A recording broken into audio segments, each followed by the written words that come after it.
To say WagonR is India's most beloved car is by no means a stretch of imagination. So let us dissect this car and try to understand why this is one of the most effective and successful car packages to be ever made by a car manufacturer in India. So let us find out.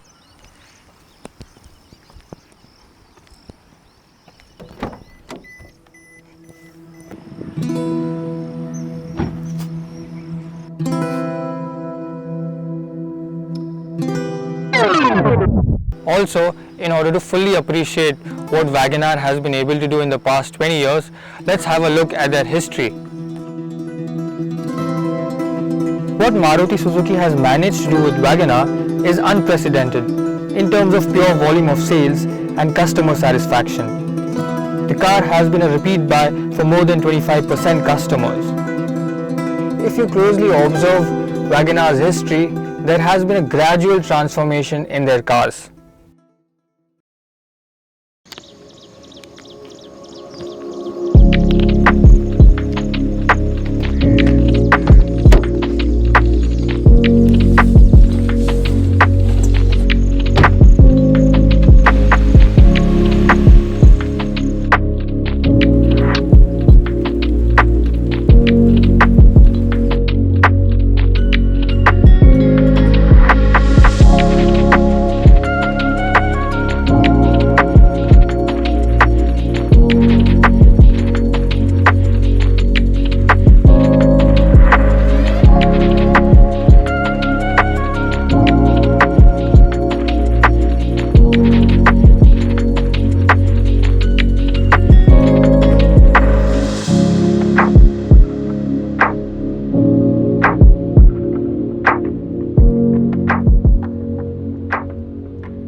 Now, I've never been the biggest WagonR fan, and that's largely due to its exterior design and the cost-effective techniques that they've employed over many years, except the first iteration, which was launched in 1999. So I'm here to see if I can have a change of heart while I review this Desi phenomena, which is the WagonR.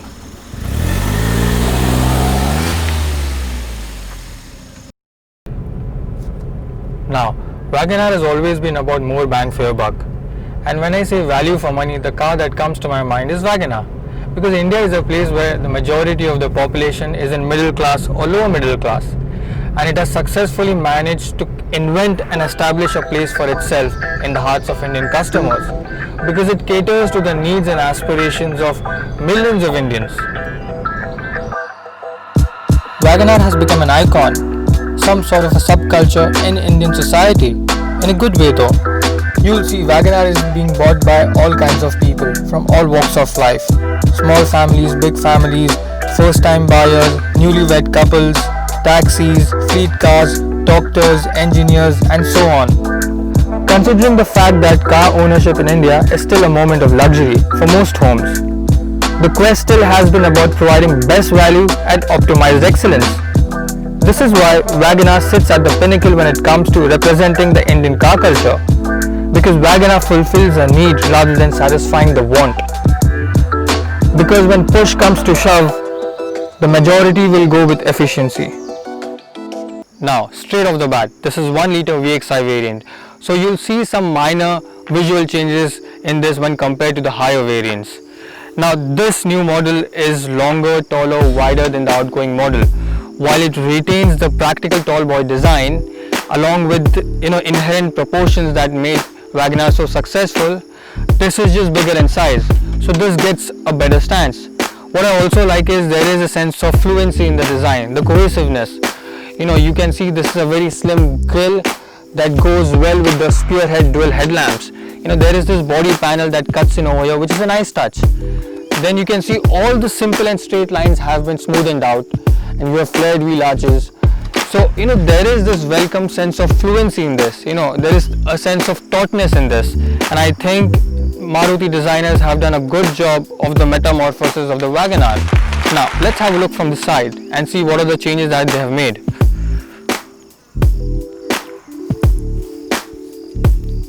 The first thing that I noticed in this car are these door handles.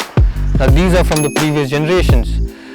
Now, what I like in this are it has got strong shoulder lines, And they have also tried to implement this floating design concept, which I'm not the biggest fan of. I would have rather preferred if they would have cut the line till here, but it is what it is now.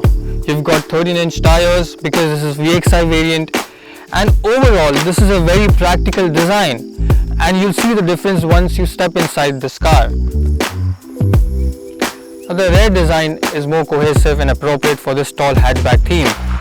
These Volvo inspired vertical tail lamps are extremely neat and tidy. They've got clean cuts, and they remind me of the very first generation that had come to India back in 1999. And now this strip of chrome bar adds some strength to the back, and overall this is very well rounded and cohesive. Let's have a quick look at the boot space, shall we? Now this opens up nice and big. This is heavy, and as you can see there is a parcel tray. Now you have got a loading dip because this is a tall car. Now I'm not going to get into the details of how much liters of boot space this has got, but to give you a reference, this is bigger than Maruti Brezza, which is a good thing, and this is good enough for everybody, so I can't really complain, can I? This is great, by the way.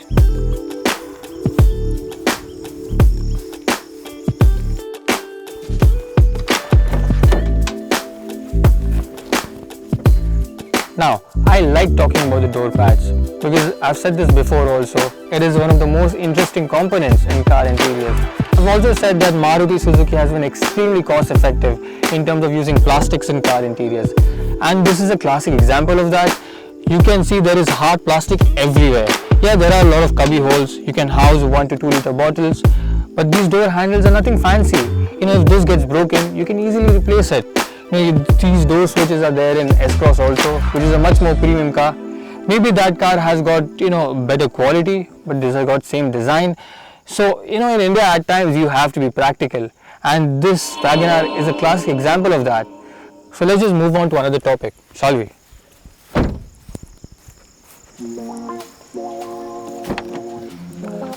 Now the door opens at right angle. Now watch closely how easy it is to step inside the car. You've got one step and then you have the other step.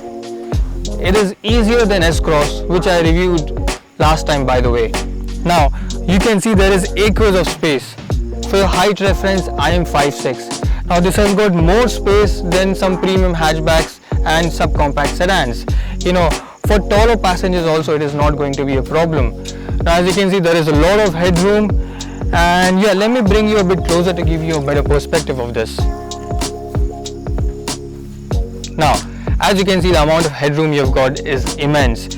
You've got immense leg space, but one thing they can improve on is the under-thigh support. Now, this is adequate for me, but I can totally understand this could be a problem for guys who are taller than 6 feet. But otherwise, this is just great. You've got a good reclining angle. However, you don't have an adjustable headrest over here, which could be a big problem. You don't have a center armrest, and yeah, but otherwise, these are not deal breakers for me. And the interior space is really good. In India, space comes at a premium, but in WagonR it's another story. Again, they can improve in a lot of areas, but otherwise the backseat comfort is just fantastic.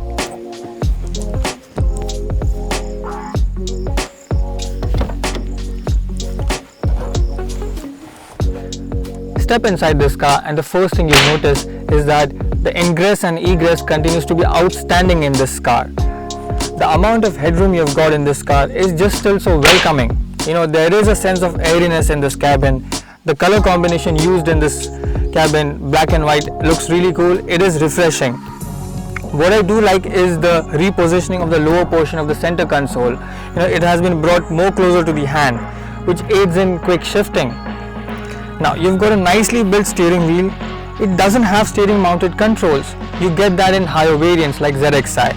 You have got a very basic speedometer, but all these things are very minute things and they shouldn't be a deal breaker for you. They're not for me either. Now the quality of plastics has improved a lot, but they are still hard plastics, and you still can't ignore the feeling of being surrounded by the hard plastics everywhere. You have got these AC control that are extremely basic. You've got an integrated music system, which is a nice touch. You got a touchscreen in higher variants. What else have you got? Now coming to the seat, this is a magnet for stains. I think they should be coming up with more color combination, more darker combinations, I would say. The seat has got a nice position. The seat squab is a bit thin, but this is fine, it works for me. You don't get adjustable headrest. In older WagonRs you would get that. And the larger problem is once you brake the car, suddenly your head touches this headrest at an odd angle, which is so uncomfortable. Now, one of the things I do not like about the interior design is the design of circular vents.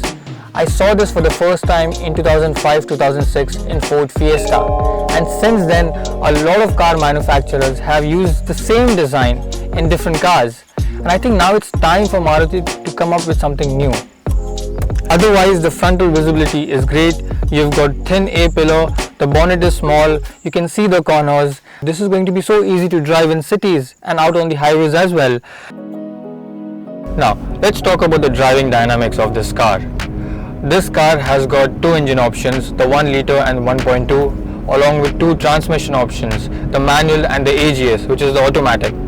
The car we will be reviewing today is the 1 litre 3-cylinder engine, which makes around 68 bhp and 90 Nm of torque.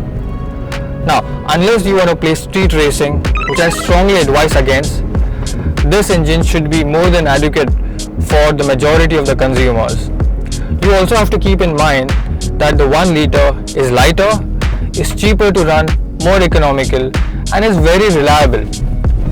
Now, of course, there are going to be times where you will feel the need of having more power. For example, when you're climbing up the hill, if you want a bit more power and you're trying to explore the option of buying the 1.2 engine, then why not pay more and go for Maruti Suzuki Swift. Coming to the handling department of this car, the steering feel is nothing to brag about. It seems predictable, but because of its tall boyish nature, if you push this car through a set of corners, it is going to wobble a bit. It is going to have a bit of body roll, which is fine because this car was never made to win races. It's a family car, and that's how this car has been set up. However, this electrically assisted steering wheel is a bit too over-assisted for my liking. I would have preferred a bit more feedback than this, but for regular consumers this is going to be fine. Now, the ride quality is exactly what one would expect from a family mover. It is not stiff nor overly soft. It's pretty much neutral, so it deals with potholes and speed breakers with ease and absorbs the shocks quite nicely. It is not as confident and planted as the Baleno, but for a tall boy, the ride still feels settled and unruffled even on broken tarmac. Though at higher speeds, you do feel body roll and sway associated with tall boys. The only element that can cause the car to become a little twitchy is abrupt and repeated road undulations, but only when the car is at fairly high speeds. Just to give you an example, I'm driving in a very tight lane and it is just so chuckable around the corners, it's just so easy. Just look at this.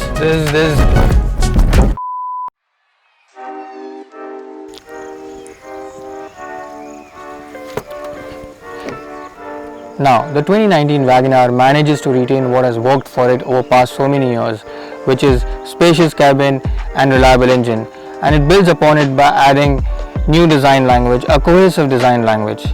Now, I've already spoken about India's obsession and preference over pragmatism, practicality and efficiency while approaching a car or while buying a car. While in spite of saying all that, we Indians do love excitement in our cars. And this WagonR does provide that, but with great efficiency.